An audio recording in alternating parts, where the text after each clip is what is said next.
우리가 이 말씀을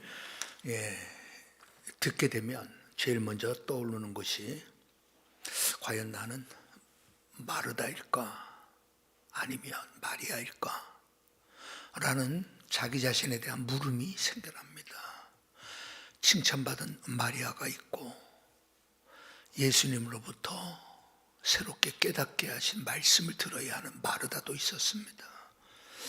과연 나는 일에 매달려 일에 빠져 주님의 일마저도 일하는 것처럼 살아왔던 마르다는 아니었는가. 나는 정말 주님 발 앞에 엎드려 정말 주님의 말씀을 기다리고 그 말씀을 듣고자 하는 그 갈망함이 마리아처럼 있는가.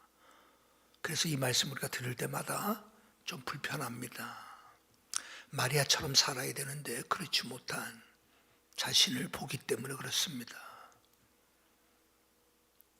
흔히들 인생의 고민이 선택에 있다라고 하는 말을 여러분 들어보셨을 겁니다. 인생의 고민은요, 돈이 없어서도 아닙니다. 가난하기 때문도 아니고요. 인생의 고민은 선택에 있다라는 그러한 말이 사실은 실감됩니다. 모든 일에 선택은 필요합니다. 주님의 일도 마찬가지고요. 여러분, 우리가 어제의 선택, 지난주에도 말씀드렸습니다만 어제의 선택이 오늘의 나의 모습입니다. 오늘 내가 선택하는 것이 내일의 나의 모습이 될 겁니다. 이 땅에서의 나의 선택이 장차 저 천국에서 나의 모습이 될 겁니다. 내가 정말 악하고 게으른 종이었는지 착하고 충성된 종이었는지는 이 땅에서 내가 무엇을 선택하느냐에 따라 결정될 겁니다. 여러분, 결정은 내가 하는 겁니다. 근데 결정하는 것이 쉽지가 않아요. 그래서 결정하는 것을 멈칫거리기도 하죠. 심지어는 내가 결정하는 게 너무 힘들어서 남이 대신 결정해 주기를 기다리는 사람들도 있습니다. 심리학적으로 말하면 결정불능 증후군이라는 그러한 용어가 있습니다. 성인 남녀 80% 이상이 결정장애를 겪었었다라고 여러분 심리학자들은 말합니다. 우리가 선택하는 것이 쉬워 보여도요, 선택하는 게 어렵습니다. 여러분, 간단하고 사소한 것조차도 우리는 고민할 때가 많습니다. 뭘 먹을까부터 시작해서 짜장면을 먹을까 짬뽕을 먹을까로부터 시작해서 그래서 오죽하면 짬짜면이라는 것이 나왔겠어요. 선택 못하는 사람들 때문에. 여러분, 우리가 쉽게 선택할 것 같죠? 그렇지 않아요. 선택은 중요한 겁니다. 선택은 어렵지만 내가 해야만 됩니다. 그래서 심리학자들이 왜 저 사람은 선택을 못할까? 무슨 문제가 있을까? 연구를 했어요. 그 답이 두 가지입니다. 왜 그럴까?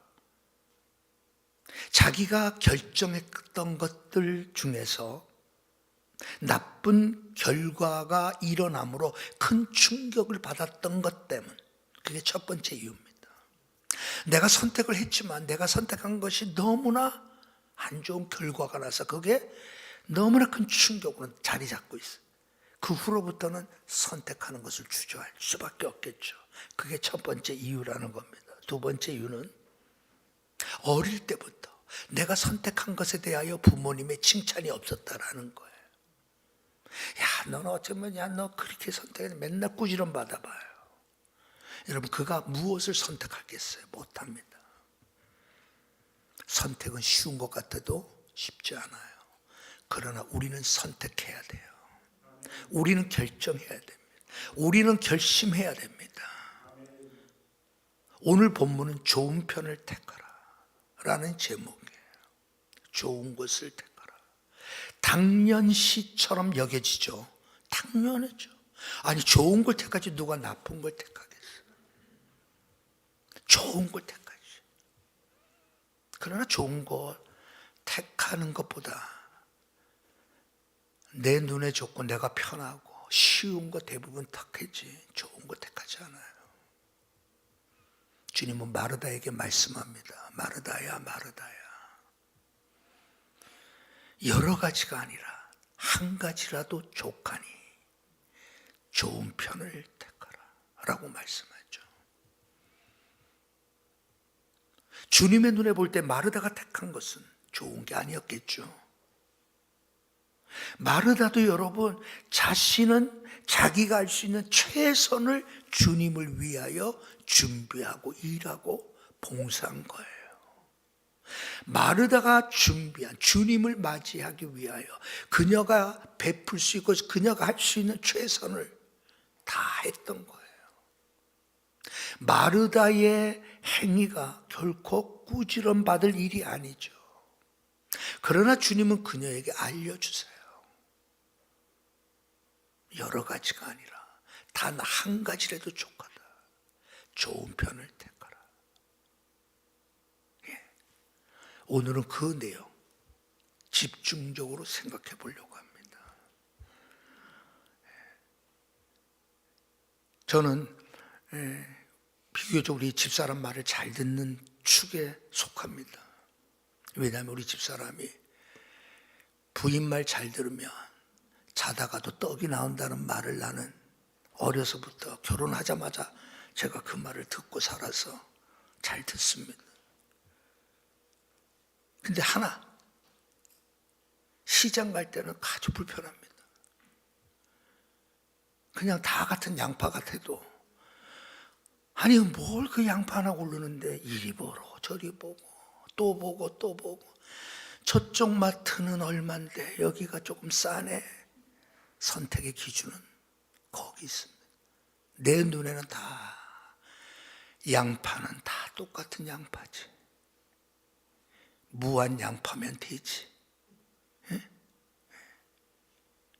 무안에서 정말 먹어봤다니까. 옛날 우리 교회 수양회를 무안 갔었잖아. 무안 양파 정말 맛있더라.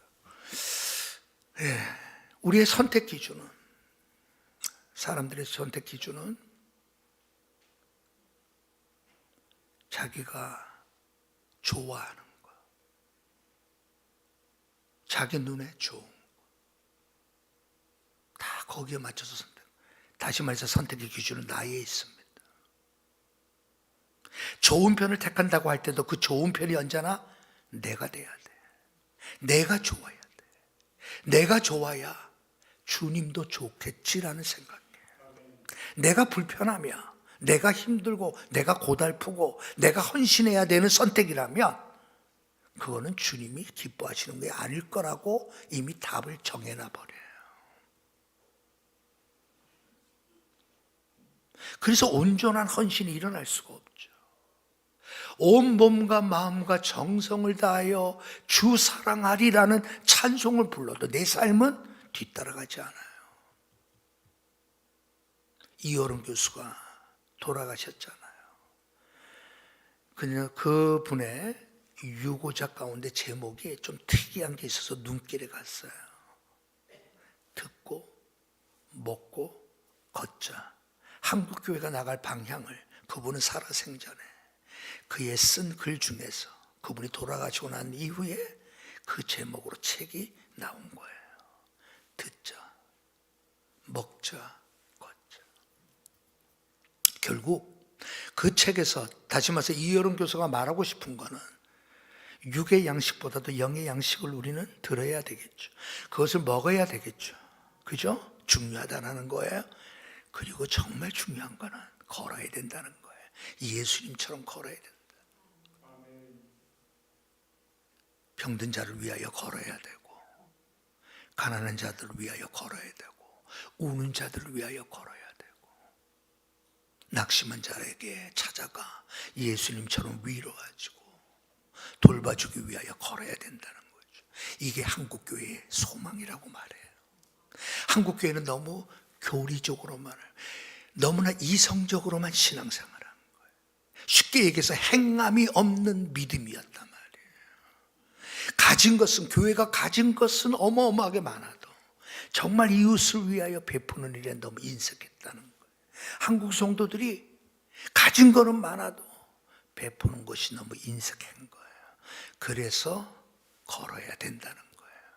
예수님처럼 걸어야. 공감하죠? 그죠? 공감하죠. 자, 오늘 마르다와 마리아 이 부분에 있어서 주님은 좋은 편을 택하라라고 마르다에게 가르쳐 줍니다. 그러면 주님이 어떤 의미에서 좋은 거가 뭘까? 좋은 게 뭘까? 여러분, 좋은 거는 어떠한 물건이라든지 어떠한 장소라든지 어떠한 특별한 시간이라든지 그것을 염두에 두는 게 아니겠죠. 다시 말해서 여러분, 어떠한 방식에 관한 문제도 아니에요. 예? 쉽게 얘기해서 여러분, 마르다는 음식 준비하는 일로 바쁜 그 일이 나쁜 것이다라고 주님 말하고 싶어 하잖아요. 그러면 그게 여러분 나쁜 편이고 더 좋은 편을 선택한다면 성도들은 봉사시켜서는 안 되지, 교회에서. 우리가 수요 예배 끝난 이후에 여러분, 우리 또 교회 청소 다 같이 하잖아. 여러분, 그런 봉사 시키지 말아야지. 그냥 말씀 듣는 일, 앞에서 맨 앞자리 항상 앉게 하고, 말씀 듣는 일에만 몰두하게만 해주면 되지. 그게 제일 좋은 일이라면. 주님은 그런 의미 아니에요. 좋은 편을 택하라라고 했을 때, 저는 먼저 떠오르는 것이, 그래, 이것은 이것이다 저것의 문제가 아니다. 이것이다 저것이라고 하는 문제라고 생각한다면 여러분, 내가 선택한 것 외에 다른 것을 선택한 사람들에 대한 시선이 이상해질 수밖에 없어요. 저 사람 좀 나쁜 거 선택했네. 아니, 내가 선택한 것이 이게 좋은 일인데, 아니 이걸 선택해야지 왜 저걸 선택해? 당연히 그런 눈으로 보겠죠. 주님은 좋은 편을 선택하라고 할 때에 그것은 앞서 말씀드렸던 것처럼 어떤 스타일에 관한 문제가 아니라 말이에요. 어떠한 방식에 관한 문제도 아니고, 그것이 어느 시간 특별한 시간만을 위한 것도 아니라 말이에요. 좋은 편은 여러분 항상 우리 곁에 있는 거를 말할 거예요. 손쉬운 거를 말할 거예요. 예, 저는 이 부분을 생각하면서 로렌스 형제가 떠올랐어요. 300년 전 사람입니다. 예, 로렌스. 하나님의 임재 경험, 하나님의 임재를 배우는, 하나님의 임재를 경험하는 방법에 대하여 쓴 책이 있어요. 로렌스 형제라고 하는 300년 전 사람의 이야기입니다. 그는 여러분 군인으로서 살다가 부상을 입고 전역을 하죠. 그리고 50이 넘은 나이에 당시 수도원에 들어가게 돼요. 이제 그 사람이 그곳에서 주님 부르실 때까지 그가 틈틈이 써놓은 글이 여러분 책으로 나온 게 하나님의 임재 연습이라고 하는 로렌스 형제에 대한 이야기. 네. 이 로렌스 형제는 물론 수도원에서 붙여준 이름이죠. 그의 본명은 니콜라 에르망이라고 하는 이름입니다. 그러나 그곳에서 수도사들은 그를 브라더 로렌스라고 불렀죠. 그의 모습이 특별한 거예요. 그는 주방에서 절뚝거리는 다리를 걸으며 그는 주방에 들어와서 주방 일을 했던 사람입니다. 그런데 그는 다른 주방에서 일하는 사람과 달랐죠. 그런 주방에서 일할 때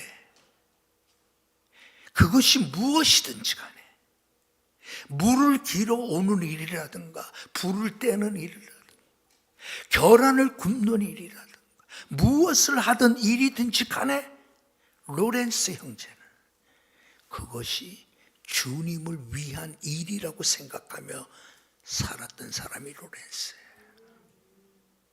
이것은 주님을 위한 일이다. 이것은 주님을 위한 일이다. 여러분, 일에 관심 있는 게 아니라 누구를 위한 일이냐가 중요하단 말이에요. 그 모든 것들은 다 좋은 것이 되는 거예요. 이해되시죠? 우리가 여러분 높은 자리, 사람들이 알아주는 자리, 사람들이 존경하고 사람들이 우러러보는 여러분 그러한 자리에 있는 것만 좋은 게 아니라 말이에요.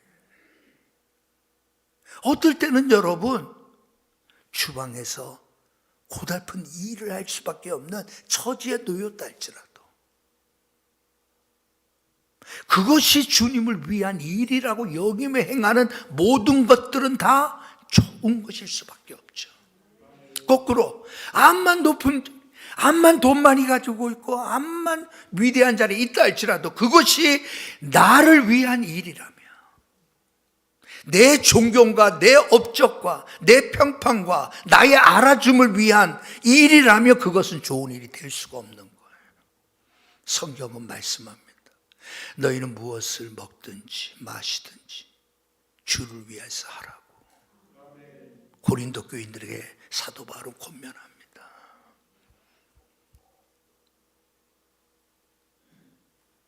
나를 위하여 사는 사람들이 결국은 여러분 타락할 수밖에 없어요. 고린도 교회가 타락하잖아요. 여러분 나를 위하여 사는 사람들은, 나를 위해서 일하는 사람은 그것이 주님을 위한다라고 말은 하지만 그것이 교회에 봉사하는 일이라고 말한다 할지만 더 심하게 말하면 그것이 하나님의 말씀을 선포하는 설교자인 목사의 일이라 한다 할지라도 그 마음에 주님을 위한 생각이 없고 주님을 위한 일이라는 의식이 없이 살다가 설교 때 설교한다고 해서 그게 좋은 일이 될 수가 없는 거예요. 좋은 일은 여러분 설교 잘했기 때문이 아니에요. 여러분 그런 소리 들으면 으쓱하지. 지난 주간에 이제 신한대학교에서 설교 영상 촬영을 하는 거예요. 20분 준비해 오래요. 근데 거기에서 직원이 그러는 거예요. 교수님, 다른 목사님들은 다 어려워하고 힘들어하는데 괜찮겠어요? 이런 거 해보셨어요? 스튜디오니까 사방에 막 번쩍번쩍번쩍 막 후라치도 미치고 막 카메라도 큰 게 막 있고 뭐 강단에서 설교하는 식으로 그냥 자유롭게 편하게 한번 해볼게요. 그래서 했어요. NG도 없이. 수십 년 설교했는데 설교 못할 게 뭐 있어? 그죠? 그러니까 그 직원이 그러는 거야. 목사님은 NG도 없이 잘하시네요. 그래서 제가 30년 넘게 설교했던 사람이에요. 좀 약간 으쓱해지더라고. 아이고, 참, 그때 교만하게. 정말 또 죄를 진 거야. 여러분, 그렇다고 해서 좋은 일을 한 게 아니에요. 매 순간. 이것이 주님을 위한 일이라는 의식이 없이 행하는 거는 사람들에게는 칭찬받을 수 있다니까. 야, 잘한다. 야, 어떻게 그렇게 잘할까? 야, 멋지다. 야, 정말 헌신적이다. 야, 자신의 모든 것을 다 팔아 가난한 사람들에게 나눠줬대. 여러분 그럴 수 있잖아. 그러나 거기에서 그것이 주님을 위한 일이라는 생각, 그것이 주님을 사랑하는 마음이 내 안에서 우러나지 못하고 한 행위라면 그거는 좋은 일이 될 수 없단 말이에요. 좋은 일은 주님을 사랑하는 마음에서 행하는 모든 것들은 다 좋은 일입니다. 그게 좋은 편을 택하는 거예요. 예?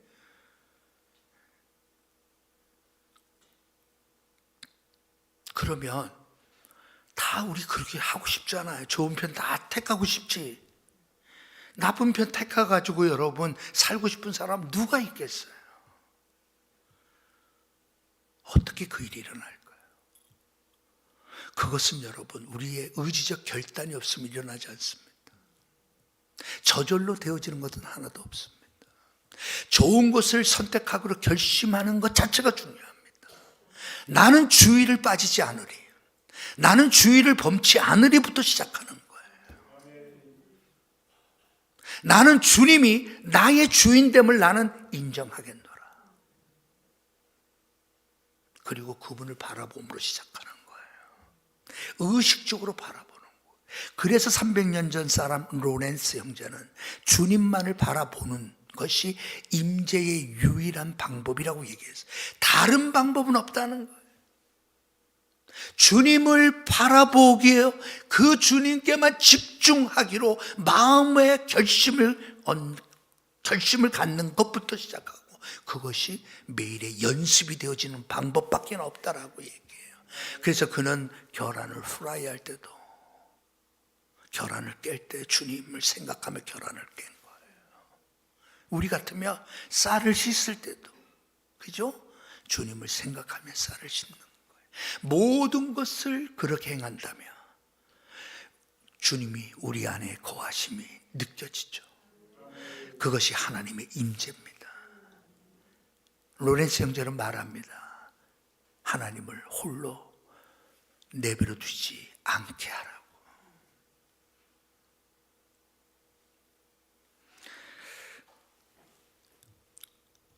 좋은 편을 여러분이 다 선택해야 되는데, 그 좋은 편을 선택하는 방법은 주님을 바라보며 시작합니다. 의지적으로, 의식적으로 자꾸만 주님을 바라보려고 해야 돼. 그러면 보세요. 마르다는 주님이 와서 정말 대접하고 싶은 마음, 여러분 같아도 마찬가지고 나 같아도 마찬가지겠지. 예? 내 같으면 주님이 우리 집에 오셨다면 그 주님을 위해서 음식하는 일이 정말 기쁨이 될 거예요. 당연히 그렇게 시작한 건 맞아요. 그러다가 눈에 누가 들어왔죠? 마리아가 눈에 들어옵니다. 아니, 나는 이렇게 정신없이 분주히 바빠 죽겠는데, 아니 동생은 아니 지금 주님 발 앞에서 말씀 듣는 일에만 빠져 있는 모습이 보이는 거예요. 문제는 그겁니다. 주님을 정말 사랑함이 없으면 우리는 눈에 들어와야 하지 말아야 될 것들이 눈에 보이기 시작해. 저 사람은 이래서 믿고, 저 사람은 저래서 마음에 안 들고. 예? 그렇잖아요, 여러분. 주님에게 우리가 집중되지 않는 삶은 우리의 시선이 자꾸만 세상의 모든 곳을 향하게 될 수밖에 없어. 그러나 정말 주님을 사랑하는 마음, 주님 너무 감사하다고. 예? 주님 너무 어려운 시절이지만, 어려운 시련이지만 모든 것들을 다 감당하고 이겨내게 하시고, 또 이제 새로운 삶을 살게 해주셔서 고맙다고. 어저께 신방 갔더니 우리 집사님이 그러더라고. 정말 죽다 살다 났지. 어려움, 고난, 별의별 고통, 고난의 시간 다 겪었지. 근데 하나 배운 게 있어. 내가 어저께 신방 가서 내가 적었는데 그 적은 거 내가 안 가지고 올라왔어. 예? 내가 신방을 하는데 내가 적었다니까, 내가 오히려. 예? 고백하는 내용이 너무 감격해서. 하나님 버리지 않고 이렇게 붙잡아 주시니 감사하다고 내 마음에 느껴지더라고요. 오늘 여러분, 내 마음에 주님이 없으면 내 눈에는 다른 것들이 보이기 시작해. 미움이 보이고, 분쟁이 보이고, 불화가 보이게 되고, 사랑이 보이는 것 대신에 미움이 보이는 거예요. 그래서 마리아를 향하여 그 분냄이 일어나죠. 아니 아마 눈치를 줬겠지. 야 빨리 나와 했겠지. 그런데도 못 들은 척하고 지금 여러분 주님 발 앞에 있었을 거 아니야. 그러니까 주님 앞에 주님 동생 마리아 좀 나오게 해주세요. 그랬을 거 아니야. 눈치가 얼마나 없으면 그렇게 밖에서 언니는 땀 뻘뻘 흘리면서 정신없이 음식 준비하고 분주해가지고 사인을 막 하는데, 그러니까 단수가 높은 건지, 그렇지? 단수가 높은 건지 못 들은 척하고 그냥 말씀만.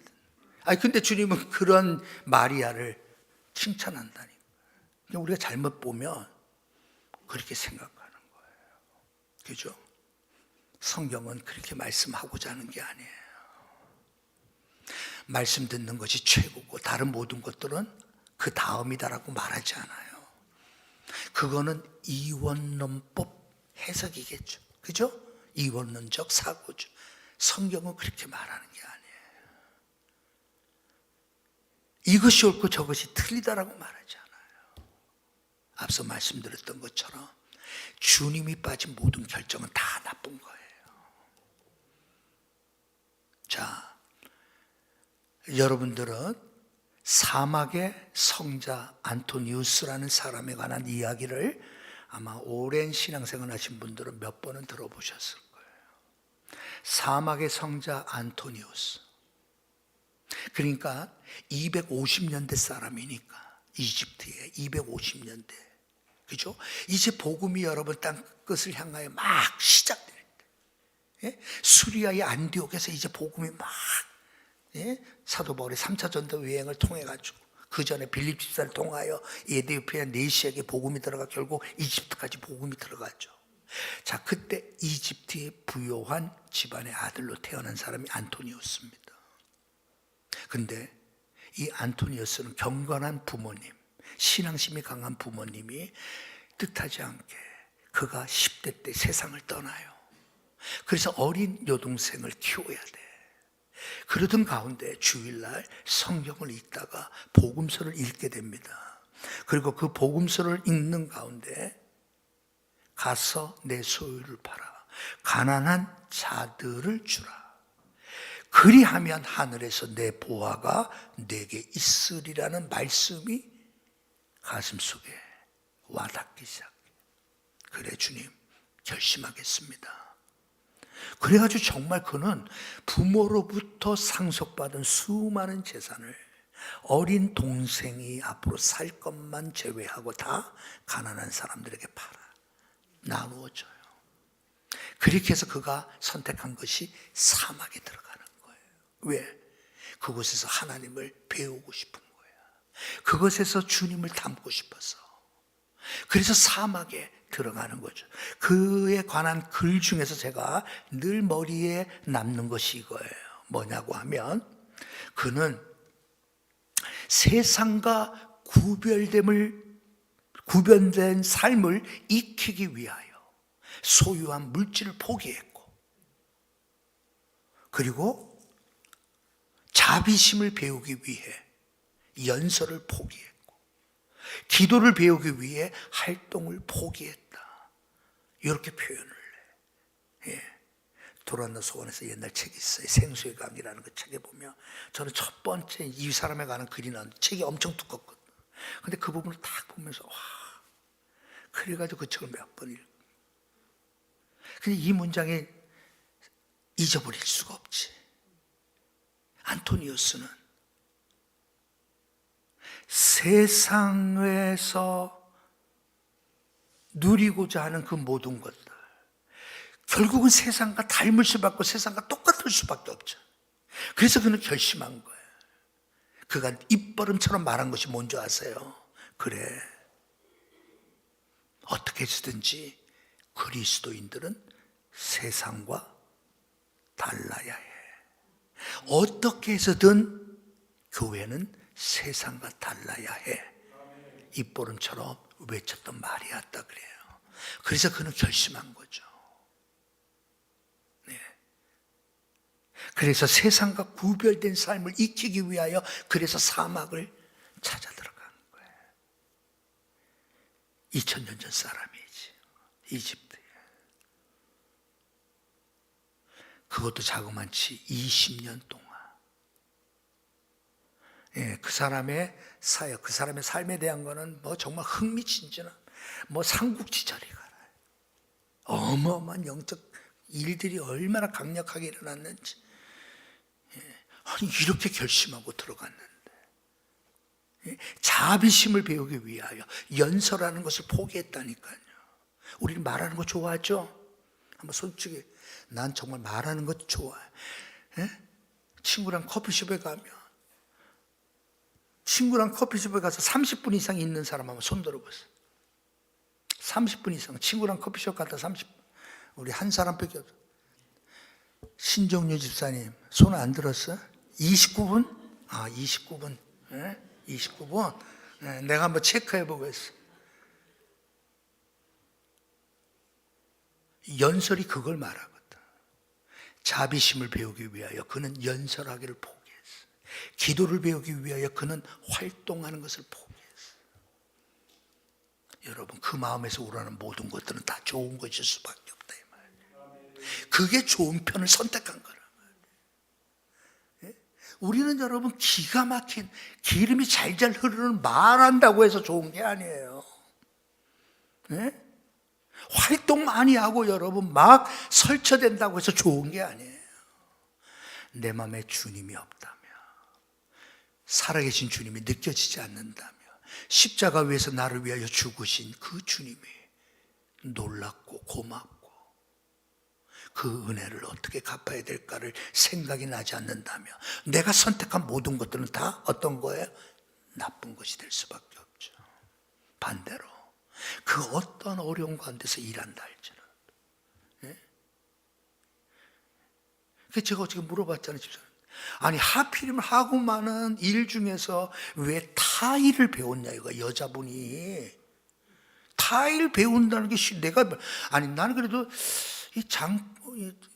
도배 같은 거 그래도 조금 쉽지 않을까 싶을지 모르는데 도배도 어렵겠지. 쉬운 게 없지.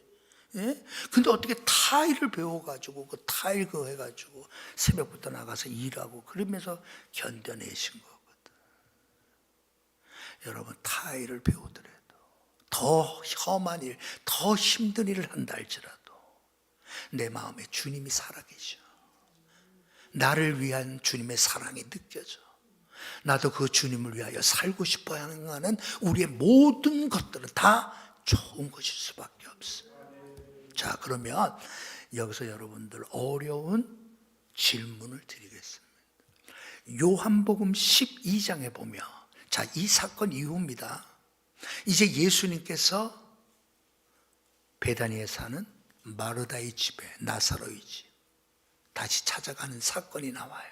거기서 유명한 사건이 있어요. 무슨 사건이 있냐면 이 마리아가 이제는 주님 발 앞에서 말씀만 듣던 이 마리아가 이제는 도가 지나쳐 무슨 일을 했죠? 그렇죠. 옥합을 깨트려 향유를 가져다가 그 비싼 향유를 자신의 머리에 붓고 예수님의 발을 씻겨주는 장면이 나오는 것이 바로 요한복음 12장에 나와요. 그때 예수님 곁에 누가 있었는가 하면 나사로가 주님의 말씀을 듣고 있었어요. 마리아는 이제 쉽게 얘기해서 엄청 오버하고 있는 거예요.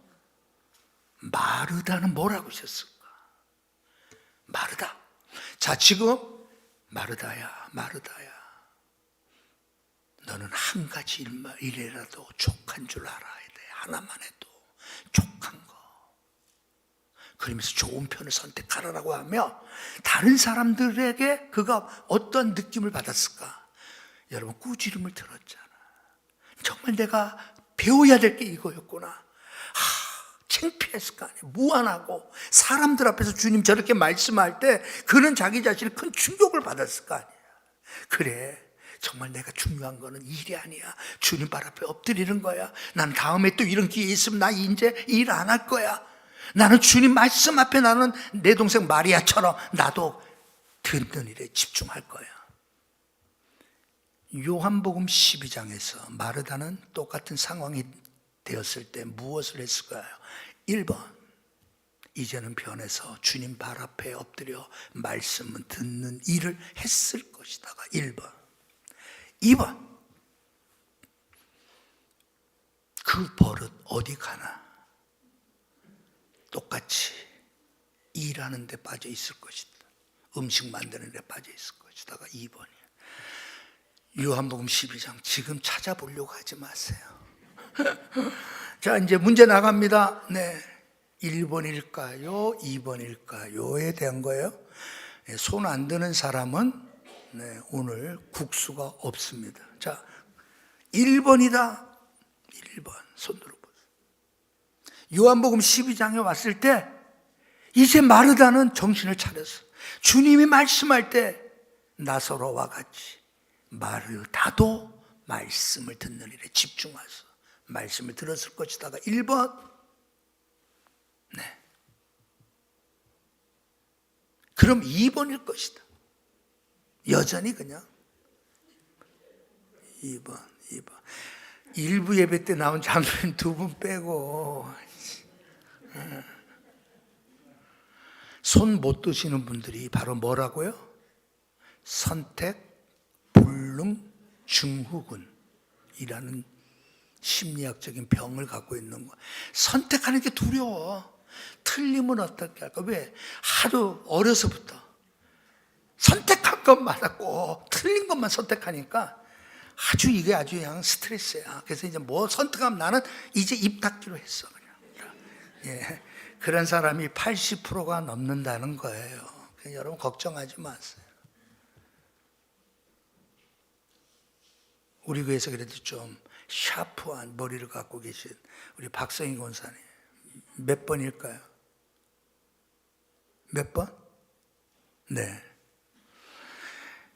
저 권사님도 모른대요. 놀라지 마세요. 똑같이 해요. 12장에 보면 뭐라고 하는가 하면 거기서 예수를 위하여 잔치할세 마르다는 이를 보고 나사로는 예수와 함께 앉은 자 중에 있더라. 잔치할세. 지금도 잔치. 근데 마르다는 뭐래요? 똑같이 일을 해요. 그러면 마르다가 쉽게 얘기해서 여러분 그 정도 가르쳐 줬으면 알아야 될 텐데 꽉 막힌 사람이거나 아니면 고집 센 사람이다. 나는 그래도 난 내가 하고 싶은 거 하지. 난 말 듣고는 안 해. 고집 센 사람이든지 말을 못 알아들었든지 둘 중에 하나예요? 아니에요. 마르다는 왜 일을 할까요? 왜? 주님이 이게 아니라 더 좋은 거를 택하라고 했는데 왜 이 마르다는 지금도 똑같이 택하냐 말이에요. 여러분, 일을 택했다고 해서 잘못된 게 아니기 때문이에요. 마르다는 똑같은 일을 하지만 이제 달라진 거예요. 쉽게 해서 마르다는 똑같은 일을 하지만 이제는 그 눈앞에 마리아가 무슨 일을 하든지 눈에 안 보이는 거예요. 그녀의 눈에는 누구만 보일까요? 주님만 보이는 거예요. 끝난 거죠. 이렇게 되면 끝난 거예요.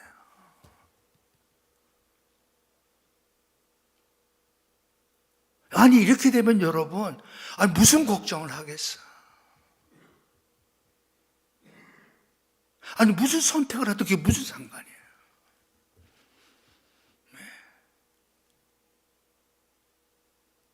하나님은 우리를 인도하시지만 우리의 자리까지 침범하지 않는다는 스탠리 존스의 그 귀한 말. 하나님은 우리를 인도하세요. 그러나 우리의 자리까지 침범하는 분은 아니에요. 우리는 여러분 오해해요. 하나님 이렇게 하는 게 맞을까? 이렇게 하는 게 좋을까? 아니 왜 그걸 하나님한테 물어봐? 아니 선택하라고. 아무 문제가 없는 거예요. 좋은 편에만 선택하며. 다시 말해서 여러분 내가 이거냐 저거냐의 문제가 아니라 내가 누구를 향하여 있느냐만 결정되면 우리의 선택이 어떠한 선택이든지 간에 그 모든 것은 다 뭐예요? 좋은 편이 되는 거예요. 여러분의 삶에 주님으로 충만케 하십시오. 여러분의 삶이 주님으로 인하여 기뻐하십시오. 여러분들이 매 순간마다 주님을 생각하고 주님으로 인하여 힘을 얻으십시오.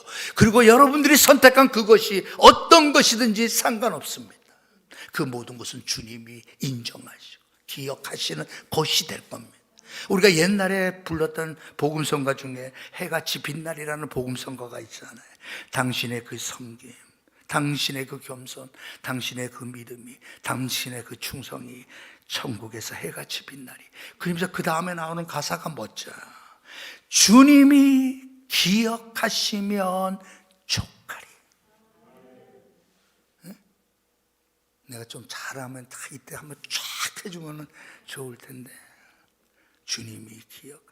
오늘 우리 단비자매 오후 예배 때 나는 없지만 한번 이거 한번 불러주실 수 있나? 준비 안 돼 있나? 하여튼 언제 한번 해주세요. 주님이 기억하면 족하리. 여러분, 그러면 좋은 선택이 되는 거예요. 다른 사람 눈치 안 봐요. 우리 모두가 그런 사람 되기를 주님의 이름으로 축복합니다.